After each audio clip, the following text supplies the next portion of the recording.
नहीं राजीव जी, हाल के महीनों में जो घटनाक्रम हुए हैं बिहार की राजनीति में, उसके मद्देनजर यही दिखाई दे रहा है कि एक तो भाजपा और नीतीश कुमार एक दूसरे के साथ सहज स्थिति में नहीं है। पहली बात तो ये है, भाजपा को एक कसक बार बार टीसती रहती है कि साहब सबसे अधिक विधायक हमारे पास होते हुए और हमारी सरकार नहीं है और हम अपने एजेंडे को लागू नहीं करवा पा रहे हैं। नीतीश कुमार के साथ सबसे अच्छी बात यह है कि हाल के वर्षों कहें या दशकों कहें कि वो एक ऐसे शक्ति संतुलन के रूप में उभर करके आते हैं।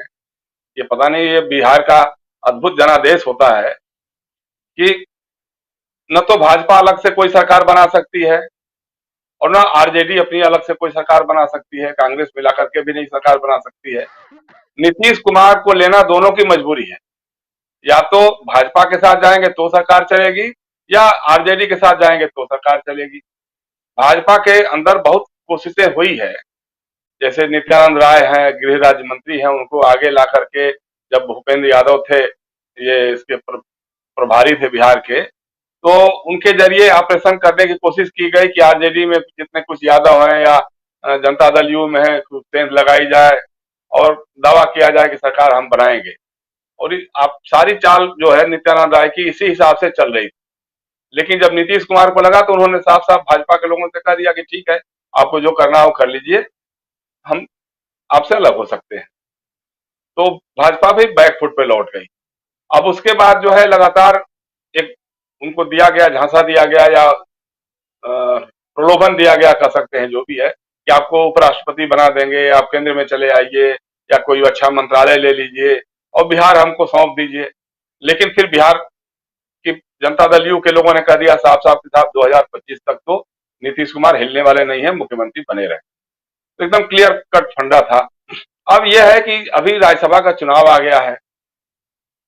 जो आरसीपी सिंह हैं वो नीतीश कुमार के सजाती हैं, आईएएस रहे हैं और उनके काफी करीबी नौकरशाह उस जमाने में भी रहे हैं और राजनीति में भी उनके बड़े करीबी। उनको एक बार उन्होंने राष्ट्रीय अध्यक्ष भी बना दिया था, लेकिन उनमें थोड़ी महत्वाकांक्षा ज्यादा जगने लग गई। और जो जैसा अभी हमारे मित्र लोग कह रहे थे कि वो केंद्र में 2 मंत्री पद मांग रहे थे और उसमें एक ही मिला, लेकिन उसको भी लपक करके आरसीपी सिंह ने अपना ही नाम दे दिया। अध्यक्ष रहते हुए उन्होंने अपना नाम दे दिया और मंत्री बन गए वो। तो इसको लेकर के जनता दल यू के अंदर खाने काफी विरोध हुआ। नीतीश कुमार भी थोड़ा सा असहज स्थिति में आए, क्योंकि नीतीश कुमार से कोई राय मशविरा नहीं किया था आरसीपी सिंह ने। तो अच्छा, दूसरी बात है कि 2 बार से 2 टर्म उनका पूरा हो गया राज्यसभा का, तो अब कितने टर्म आप रहेंगे? ये भी बात है कि भाई बाकी लोगों को भी मौका मिलना चाहिए। नीतीश कुमार इस मामले में अपनी जो राजनीतिक चालें हैं वो बहुत ही सधी हुई चलते हैं। इस बार जैसे उन्होंने एक जो उपचुनाव था उसमें अनिल हेगड़े को उम्मीदवार बना दिया। अनिल हेगड़े हैं तो कर्नाटका के, लेकिन जनता दल यू के समर्पित कार्यकर्ता नेता जो भी कहिएगा वो है वो। और जॉर्ज फर्नांडिस के बहुत ही क्लोज होते थे। जॉर्ज फर्नांडिस जब गए बीमार होकर के तो उस समय नीतीश को सौंप के गए थे अनिल हेगड़े को कि भाई इसका ख्याल रखना। और अनिल हेगड़े भी बड़ी ईमानदारी के साथ 24 घंटे जनता दल यू की राजनीति के लिए लगे रहते। तो एक टिकट तो उन्होंने उनको दे दिया। अब आरसीपी सिंह को लेकर के लगातार सस्पेंस बना रहा। हमारी जानकारी है कि नीतीश कुमार ने अपने सारे विधायकों से लिख करके ले लिया है कि वो लोग सब लोग सपोर्ट करेंगे, जिधर नीतीश कुमार कहेंगे वही उसका फैसला मानेंगे। तो ये सब लगभग अंदर खाने तय हो चुका है। लेकिन भाजपा को मालूम है, भाजपा के लोग कुछ लोग कह रहे हैं कि आरसीपी सिंह को भाजपा सपोर्ट कर सकती है और राज्यसभा में भेज सकती है। तो अगर ऐसा भाजपा करती है तो वो दिन जो है बिहार में इस गठबंधन की सरकार का अंतिम दिन होगा। मेरे ख्याल से तो ऐसा ही लगता है। अच्छा, दूसरा ये भी है कि अगर भाजपा को ये मालूम है, भाजपा के आलाकमान को, कि अगर नीतीश कुमार आज की तारीख में अलग हो जाते हैं या कुछ दूरी बना लेते हैं तो हम अपना राष्ट्रपति नहीं बनवा सकते हैं। ये तो बात पक्की है, क्योंकि जो देश भर में जो समीकरण बन रहा है, अगर नीतीश कुमार छिटक जाते हैं एनडीए से तो आप देखिएगा कि बीजू पटनायक या केसीआर या जगन मोहन रेड्डी ये लोगों को भी साथ करके नीतीश कुमार एक साथ करके बीजेपी के खिलाफ कर सकते हैं। उनमें है वो क्षमता है वो। तो इसको लेकर के बीजेपी पूरी तरह से डरी हुई है। एक तरफ तो उसका सपना है कि बिहार में हमारी अपनी सरकार हो, लेकिन मजबूरी ऐसी है, जैसे बार बार होता है साहब, उसके पास 76-77 एमएलए है। अगर सरकार गिरती है तो बीजेपी क्लेम करेगी कि सिंगल लार्जेस्ट पार्टी होने के नाम पे आप हमको सरकार बनाने का गवर्नर मौका देंगे, हम बनाएंगे। कांग्रेस के लोगों को तोड़ लेंगे, कांग्रेस के पास 19 विधायक हैं, उनको तोड़ लेंगे, कुछ जनता दल यू में और कुछ आरजेडी में सेंध लगा करके, भले उनकी मेंबरशिप बाद में जाएगी, उस पर चुनाव कराएंगे, लेकिन सरकार हम एन कैन करके बना लेंगे।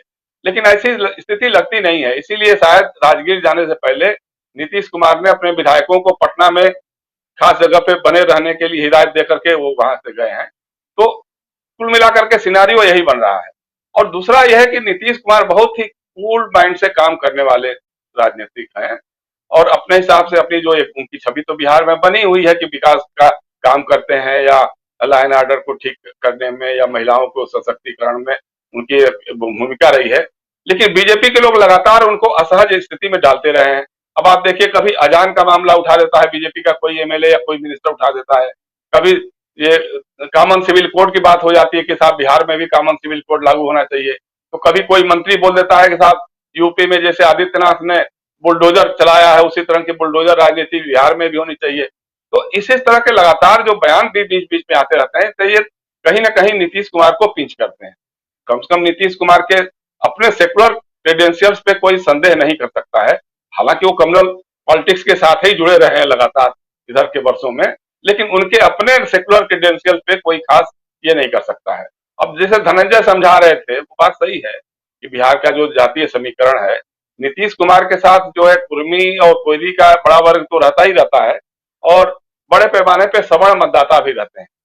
लेकिन इसके अलावे चूंकि ये कॉम्बिनेशन बहुत छोटा हो जाता है, क्योंकि कुर्मी कोयली मिलाकर के 8% से अधिक नहीं होता होगा, और उसके अलावे लेकिन जब एमबीसीज हैं, अति पिछड़ी जातियां हैं जिनको पचपनिया कई कई इलाकों में कहते हैं, वो उनका पूरा सपोर्ट जो है नीतीश कुमार के साथ रहता है। वो लोग काफी बड़े पैमाने पर नीतीश कुमार की राजनीति के साथ रहते हैं, तो ये समीकरण बनता है। लेकिन हाल के दिनों में जैसे बोचहा का जो बाई इलेक्शन हुआ है या एमएलसी का जो चुनाव हुआ है, उसमें तेजस्वी यादव ने जो खेल किया, उसके कारण बड़े पैमाने पे भूमिहार मतदाता जो है वो आरजेडी के कैंप में आए। बोचहा का चुनाव उन्होंने उपचुनाव जीत लिया, इसीलिए जीत लिया क्योंकि बड़े पैमाने पे वहां पे भूमिहार सवर्ण मतदाता जो थे वो आरजेडी के साथ आए। एमएलसी के चुनाव में भी राजपूत भूमिहार बड़े पैमाने में उनके साथ आए। तो भाजपा और इनकी चिंता ये भी एक हो रही है कि साहब हमारे हाथ से तो अब सवर्ण भी खिसकने लग गया है। तो ये सारी बातें हैं। अब जैसे देखिए, शिवानंद तिवारी की बात को हम रेंदु जी थोड़ा गलत पढ़ रहे हैं।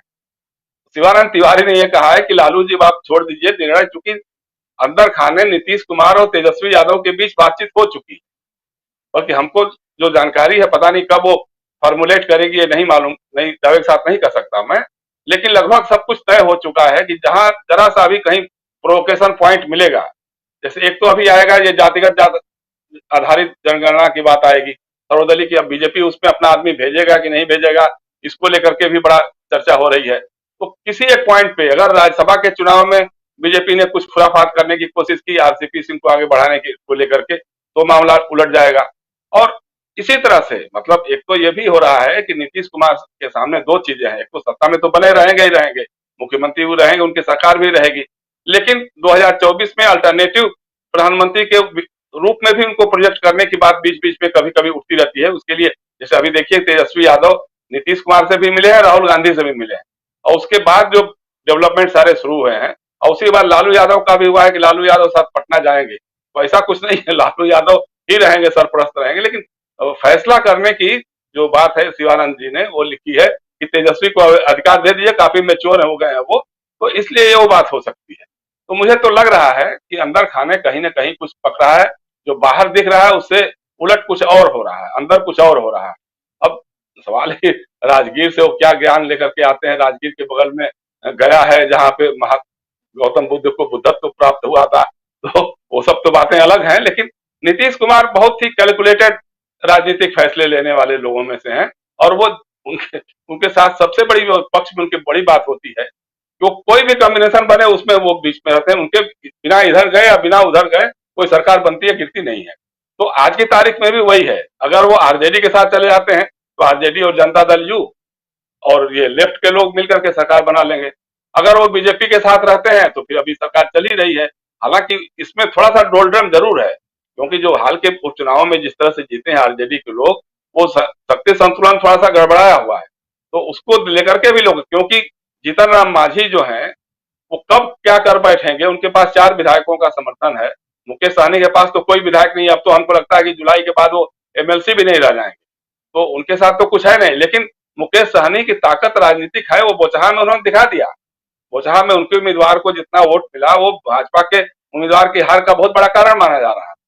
तो ये सब सारी चीजें हो रही हैं, इसको देखते हुए या तो बीजेपी सरेंडर कर जाएगी नीतीश कुमार के सामने कि भाई ठीक है हुजूर, जैसा आप कह रहे हो वैसे ही चलेगा, अब ये सब बयानबाजी सब बंद हो जाएगी और आप चलाइए, हम आपके साथ खड़े हैं और जैसा आप कहिएगा वैसे ही होगा, और नहीं तो फिर एक और सरकार आप होने के लिए तैयार रहिए।